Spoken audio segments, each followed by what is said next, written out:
Hey, so we're really getting into the secret zoo here. So if you remember correctly, in the last chapter, Noah is going to get a secret message in his mailbox from Tank, and Tank is quite the character. If you use your imagination and you close your eyes and you think of somebody who would be named Tank, what do you think of? When I think of somebody whose name is Tank, I'm thinking of somebody that is tall and large, maybe muscular, and somebody that you kind of want to mess with. If their name is Tank, they must be pretty tough. And so Tank has something that he wants to tell Noah, but he's also telling them, you guys need to be careful. Like, don't come in the zoo like you've been doing, making all this racket and not attracting attention to yourself. I want you to listen and slow your roll and figure out all the clues, because I think they know that something's going on, don't you? So I'm going to read chapter 10 and 11 together because they're both pretty short. Chapter 10 is called Midnight Mail. And if you remember, Tank said you need to check your mailbox tonight at midnight, exactly midnight. So chapter 10 is called Midnight Mail. Noah sat on the edge of his bed in his dark room and stared at the clock. 11:53. On their walk home from the incident at Creepy Critters earlier that day, the scouts had decided that Noah should check his mailbox as instructed and then report to Ella and Richie first thing in the morning. Now Noah's parents were asleep and he was ready to move. 11:54. Noah expected to find something in the mailbox, but he didn't know what. Think to yourself, what do you think he's going to find? Though he hadn't figured out much, he was certain about one thing. Anything is possible. 11:55. It was time.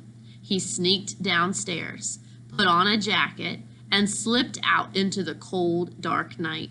The sky was starless, no stars. As he headed for the mailbox, he threw his hood up and stuffed his hands into his pockets. "It's cold," he mumbled. His breath rose like steam in front of him. As he walked down the driveway, he checked his watch. It was 11:56. He opened the mailbox, but saw nothing except a dry leaf. Maybe I'm early. He glanced at his watch just as 11:57 turned to 11:58. He rocked back and forth to stay warm. The neighborhood was so quiet that he could hear the wind rustling the few dry leaves that still hung on the trees. 11:58. Noah waited and waited. 11:58 turned into 11:59. Then 12 o'clock, midnight. Nothing happened.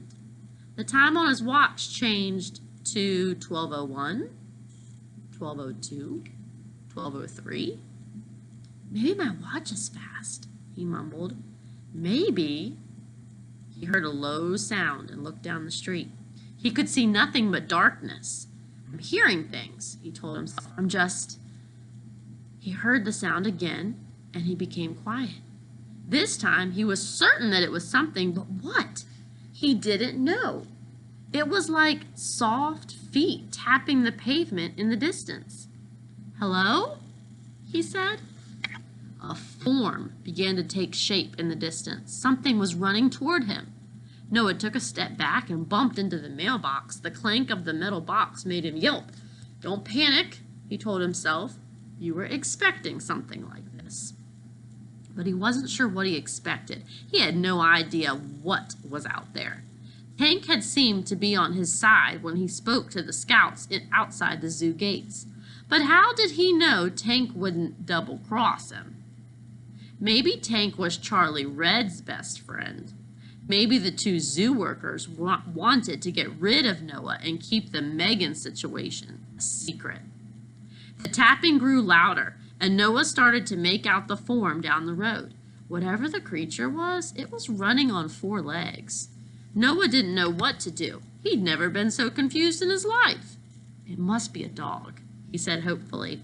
But he knew better. The thing running toward him was no dog. It was something that had escaped from the zoo. It was something that was following Tank's orders to meet Noah at this hour at this specific spot. It was something that could be friend or enemy, just like Tank. Noah's stomach leaped up to his chest. Maybe this was how they'd kidnapped his sister. Maybe they'd tricked her. Run, Noah, he told himself. Run back to the house now. But he couldn't run, and he wouldn't hide. Not with so many unanswered questions. Not with Megan still missing. He felt sick. He felt betrayed. At that moment, in the cold and darkness, he closed his eyes and allowed the unknown animal to bear down on him. That's the end of the chapter. It's a good thing I'm reading the next one too, huh? What do you think? What is this creature? Chapter 11, at Ella's house. Still a cliffhanger. Ella lay in bed, unable to sleep. She was thinking about Blizzard, Tank, Charlie Red, the Chamber of Lights, and the rest of this craziness. She had no idea what Noah would find in his mailbox tonight. She rolled out of bed, put on her slippers, and walked downstairs. She poured a glass of water and flopped onto the couch. Something was bothering her, but she didn't know what. She grabbed the TV remote and propped her feet up on the coffee table. Her slippers were pink and furry, and they looked like two pink Chihuahua dogs begging for a snack. She surfed the channels on the TV. Ella tried to pinpoint what was bugging her. The clock above the television said that it was midnight. Right now, Noah would be checking his mailbox.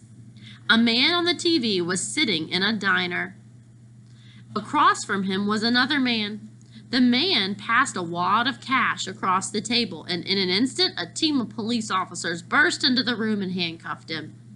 What had happened was obvious. The man was framed. The remote slipped from Ella's fingers and crashed to the floor. She suddenly knew what was bothering her. Noah, she muttered. He's being set up. Do you guys know what that means? Being set up means that somebody's trying to frame him for something that he didn't do. Kind of like get someone else in trouble. She sprang from the sofa and stood in the middle of the living room, not sure what to do. Now wait a minute, she whispered. That guy Tank, he's on our team. Was that true? How could she know? She couldn't. That was the problem.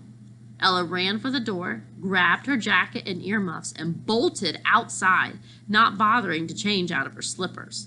She raced across her lawn and headed for Noah's house. That's a cliffhanger too, y'all. Oh, we'll have to see what happens next time. Make a prediction in your head. What is she going to find when she gets to Noah? Man, this book's getting exciting.